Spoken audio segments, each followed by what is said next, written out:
Continuação a mentira aqui do doutor protestante reverendo Augusto Nicodemos, né? Para ele, Pedro não foi papa. O ministério de Pedro é um ministério totalmente errante e falha, certo? O ministério certo são o deles. A chave para abrir e fechar o reino dos céus, mas é dado à igreja isso aqui. Continuando. Ah, pastor, mas isso que Pedro fez foi antes do dia de Pentecostes. O Espírito Santo não tinha vindo aí. Tá bom. Gálatas. Ali, a discussão de Paulo e Pedro, Paulo repreendeu São Pedro, não foi por matéria de doutrina dogmática, não. Foi a atitude de São Pedro. Certo? Mas vamos lá, eles usam esse texto também para tentar negar ali, mas não tem como, pô. É simples, pô.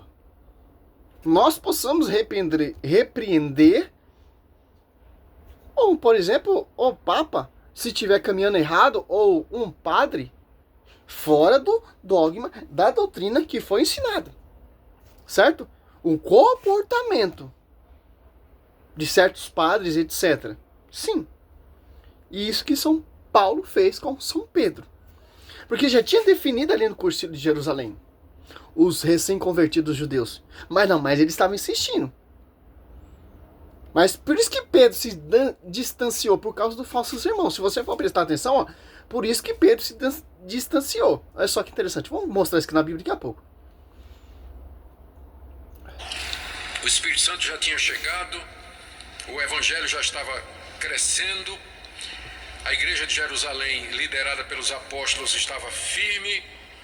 Olha o que Paulo conta em Gálatas 2, verso 11. Quando, porém, Cefas, que é Pedro, veio a Antioquia, resisti-lhe face a face, porque se tornara repreensível. Repreensível. Pedro tinha dificuldade em aceitar que o não-judeu pudesse receber o evangelho. Ainda era o ranço do legalismo judaico. E aí o que é que acontecia? Quando Pedro estava com os judeus, ele se comportava como judeu, mas ele queria que os gentios, ou pensava que era melhor que os gentios se circuncidassem, se tornassem judeus. Aí uma vez Pedro foi visitar Antioquia, que era uma igreja feita de não-judeus. E chegou lá e ele resolveu fazer o jogo. E sentou-se lá com os gentios e comendo com eles e tudo, tendo comunhão. Tanto que Santo Inácio se deu seu lugar ali, de São Pedro, porque Pedro ele é o bispo ali de Antioquia, né? Santo Inácio de Antioquia sucedeu o lugar de São Pedro, porque São Pedro foi pregar, foi anunciar, porque ele não estabilizou ali em Antioquia. Por que esse comportamento? Já vou seguir o vídeo aqui pra gente entender essa revisão do professor, do doutor. Olha só, por que Pedro se comportava assim? É simples. Atos Apóstolos 15, do 1 ao 15, você vai ver ali que teve um cursilho, já definiu dos judeus recém-convertidos, queria abraçar, seguir o costume judaico. Já foi definido pelo cursilho. Por isso que Pedro se fechou para essas pessoas, porque Pedro se tornou irrepreensível, como diz Augusto. Por quê? Só você ler o texto, ó. Os caras resgatam o texto e procuram o que agrega a eles. Por quê? Para fazer as suas doutrinas, para degrinir a igreja. Ó. Em Gálatas 2, ele usa o 11 e ao 14, mas ele esqueceu o Gálatas 2, 10, 9, porque ali mostra que quem são as colunas da igreja, certo? Em Gálatas 2, 1, ó, para você entender, ó. 14 anos mais tarde, subi outra vez a Jerusalém, levando Barnabé e Tito comigo. Subiu em consequência de uma revelação, expus o evangelho que prego entre os pagãos, e isso particularmente aos que era da maior consideração, ao fim de não correr ou de não ter caminhado em vão. Entretanto, nem sequer meu companheiro Tito, embora gentil, foi obrigado a se considerar. Ó. Olha só, o 4. Por isso que Pedro se tornou irrepreensível. Porque os recém-judeus convertidos queriam se considerassem. Mas Pedro fez o concílio ali, colocou a ordem que vive da graça. Já tinha definido. Tanto que no rodapé da Igreja Católica, da Bíblia, tem, ó, Gálatas 2:14 ali, explica porque essa disputa, esse ranço de São Pedro que Augusto Nicodemos quer colocar porque o ministério de Pedro foi falha. Certo? Olha só. Por que Pedro se comportava assim, ó? Gálatas 2:4. Mas por causa dos falsos irmãos. Intruso que furtivamente se introduziram entre nós. Para espionar a liberdade de que gozemos em Cristo Jesus, a fim de não escravizá-los. Fomos, por essa vez, coincidentemente, para que o evangelho permanecesse em sua integridade. Olha só, por causa dos falsos irmãos. Por isso que Pedro se comportava assim, ó. Olha só o texto que dá a entender, explicar aqui, ó. Alguns judeus cristãos, rodapé da Bíblia, a Gálatas 2:14, ó. Alguns judeus cristãos pensavam que os demais povos ou gentios convertidos deveriam seguir o costume ou modos de viver dos judeus. São Pedro e os apóstolos, no entretanto, no concílio de Jerusalém, havia dado aos gentios convertidos a liberdade de seguir o costume próprio. Em Atos 15:1-28. Você quer seguir o costume? Segue. Mas nós seguimos a graça. O concílio já definiu. Olha só, o rodapé explicando essa cagada, essa mentira, essa farsa desses doutores. São Pedro seguia essa decisão, considerando, olha só, os não-judeus convertidos iguais aos demais cristãos, mas devido a muitos cristãos ou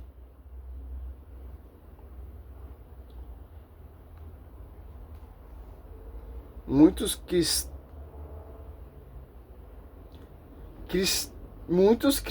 critica ou pressão de judeus fanático achou prudente não comer mais com os gentios ou pagão convertido para não suscitar críticas ou zangar prejudiciais São Pedro. No entretanto, achou que São Pedro deveria manter firmes no costume adotado para que todos viessem e os não-judeus convertidos e os judeus cristãos eram iguais perante o evangelho, tratando-se, portanto, de um modo externo de agir de São Pedro, uma questão de prudência ou de energia, por conseguintes de assunto extremos, acidental ao secundário e não essencial, doutrinária ou dogmático. São Pedro aceitou e seguiu a advertência amiga de São Paulo. Olha só, comprovando-se assim que ambos estavam em pleno acordo a esse respeito. Aliás, nunca houve desacordo doutrinário, tanto que ele fala aqui em Gálatas 2:5, para manter a integridade, certo? Doutrinária entre eles. Por esse fato acima relatado, São Paulo até a conhecer que a autoridade de São Pedro era grandemente atacada e de influência entre os cristãos como de chefe da igreja universal que era. Olha só, foi atacada o pastoreio universal de São Pedro e ele aceitou, olha só, amigavelmente o conselho de São Paulo. Para o quê? Para manter a unidade, para manter a integridade. Por causa dos falsos irmãos se ali instruído, ô doutor, explica direito as coisas, pelo amor de Deus, pô. Você é mestre, você tem diploma, eu sou um jumento, pô. Diante de você eu não sei nada, pô. E você destrói o texto bíblico. Pelo amor de Deus, pô. Que te leva ao quê, pô? Mas vamos lá, né? Então, tá explicado. E tanto que ele foi reconhecer a graça lá, ó, pelas colunas. Pelo pastoreio universal. pro doutor aqui é infalível, né? É uma farsa. E comendo com eles e tudo, tendo comunhão. De repente o pessoal diz, olha, tá chegando uma turma aí da igreja de Jerusalém, aqueles judeus. Aí ele tá colocando coisa que não tem na Bíblia, pô. Vamos seguir o texto bíblico. Vamos seguir a narrativa para a gente entender a graça do evangelho. Ou da palavra. Não coisa da minha cabeça.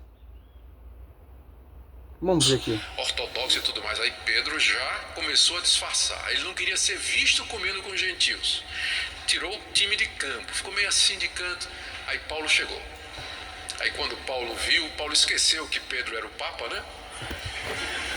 E disse, por que você está fazendo essa incoerência? Gálatas 2.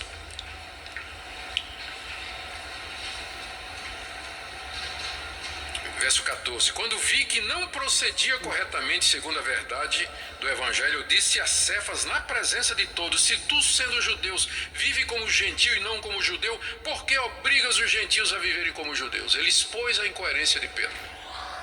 Simples. Claro que Pedro não vai viver como judeus, porque os judeus têm que se circuncidar, fazer sacrifício, guardar o sábado. Está na nova aliança, está na graça. Tanto aliados apóstolos 15, 7, a Santa Missa no domingo. Por isso que Pedro se comportou assim. E os judeus que, recém-convertido, que se instruiu ali na comunidade para gozar da graça, para saber qual era o motivo que ele estava se comportando, que é a graça. Para os judeus tinha que se circuncidar, guardar o sábado, seguir o rito de Moisés. Não, mas Pedro gozava da graça. Como já definiu o Concílio dos Apóstolos 15, de 1 em diante. Por causa dos falsos irmãos. E São Paulo, ele não está repreendendo Pedro. Como acabamos de dizer aqui. E Pedro aceitou o conselho de São Paulo.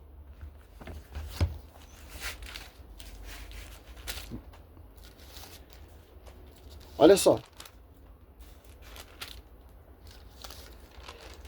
2,14. Quando vi que seu procedimento não era segundo a verdade do evangelho, disse Cefa, em presença de todos, se tu és judeus, vive como os gentios e não como os judeus, com que direito obriga os pagãos convertidos a viver como os judeus? Já tinha definido lá, por causa dos falsos irmãos. Como acabamos de ler aqui no rodapé, explicando todinho, todo esse contexto. Mas o doutor distorce. Por quê? Porque ele não quer saber que tem um pastor universal. Porque o foco é destruir a revelação de Mateus 16, 18. Em Lucas 22, 31, Cristo roga por esse pastoreio. Que esse pastoreio vai ser atingido. Porque esse pastoreio vai ser perseguido. Por quem? Segundo Coríntios 4. Irão surgir pessoas que irão proclamar outro Jesus diferente. E quem são essas pessoas? Que não vão aceitar o pastoreio. Porque o pastoreio só tem um. O que tem a chave de ligar e desligar. Destruindo essa visão, eu vou poder fazer o que eu quiser. Vou fundar minha igreja, eu pregar na palavra, vou pregar para aquelas pessoas que não lê Bíblia, que não amam a igreja, que eles têm a chave de ligar e desligar. Qualquer pessoa pode ligar e desligar. Só basta ter uma Bíblia, um púlpito e fundar uma igreja. Já acabou a revelação. A profecia bíblica, que eu faço o que eu quero. Eu interpreto do jeito que eu quero. Porque eu só creio na sola escritura. Não precisamos de magistério, não precisamos de pastoreio, não precisamos... Todo esse contexto que você vê aí, os protestantes falam e acusa e denigre e persegue e distorce a escritura. Porque estamos na graça, já foi definida ali no Concílio de Jerusalém. Pedro, ele é o pastor universal. São Paulo já sabe disso. Muitas vezes, os apóstolos discutiam entre si em questão dogmática, ali em Atos Apóstolos 15, ali já teve uma discussão. Uma briga para definir. Simples, isso acontece por quê? Aí tem um concílio para colocar a casa em ordem. E já teve briga sobre esse costume judaico. Sobre essa tradição judaica, o costume judaico. São Tiago queria impor isso ali em Jerusalém. Pedro falou, não, é a graça e ponto final. E já foi definido pelos anciões de Jerusalém, que são autoridades. Os bispos, os presbíteros, os diáconos, Pedro é a autoridade máxima, que tem a revelação de pastorear. E o cursilho ali foi ligado, foi resolvida a questão, porque ele tem a chave, a ponte, o pontífice de ligar e desligar.